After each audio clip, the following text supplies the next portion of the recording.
तर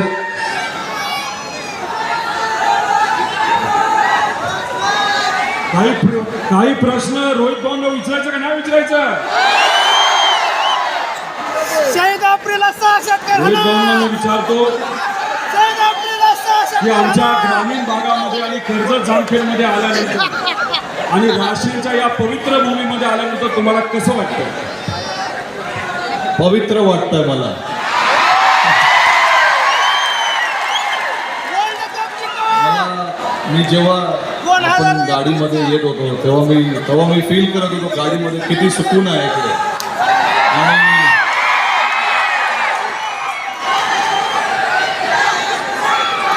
मला माहिती आहे असं मी सांगितलं या क्रिकेट अकॅडमीच्या वतीने मला इकडे यायला भेटलं, तुम्हाला सगळ्यांना भेटायला मौका भेटला मला.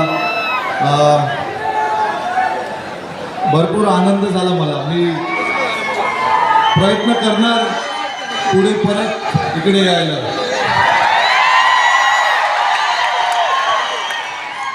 कर्जत जामखेडचं वजन महाराष्ट्रामध्ये वाढलंच आहे, पण इथं असणाऱ्या आमच्या नागरिकांचा आवाज तुम्हाला कसा वाटला? कारण मुंबईला क्रिकेट तुम्ही खेळता, जगात सगळीकडे खेळता, तिथं वातावरण तर गरम असतंच, भारी असतंच, पण आमच्या कर्जत जामखेडकरांचा आवाज तुम्हाला कसा वाटला?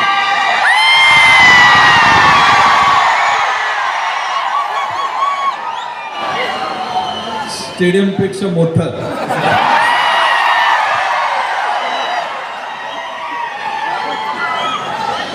तुम्ही क्रिक किंगडम ही अकॅडमी ग्रामीण भागामध्ये सुरू करत आहात, कर्जत जामखेडमध्ये राशींमध्ये सुरू करत आहात, त्यामुळे तुम्हाला विश्वास वाटतो ना की ह्या भागातून उद्याचे रोहित शर्मा या मातीतून आपल्याला या देशाला मिळतील असं तुम्हाला वाटतं का? कॉन्फिडन्स आहे का?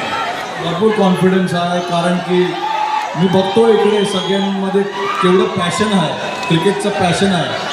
आणि मला एक पण डाऊट नाही आहे असं की जसं मी सांगितलं इकडनं आपले next fast bowler Jasprit Bumrah, Mohammed Siraj, Yashasvi Jaiswal, Shubman Gill सगळे इकडे येऊन फिल्म आहे. आता जसं राशीनला आपण एक स्टेडियम सुरू करत आहोत, कर्जतला स्पोर्ट्स कॉम्प्लेक्स जेव्हा आम्ही सुरू करणार आहोत तेव्हा तुम्ही भूमिपूजनासाठी तिथं यावं, एवढा शब्द मात्र आमच्या लोकांना तुम्ही द्यावा.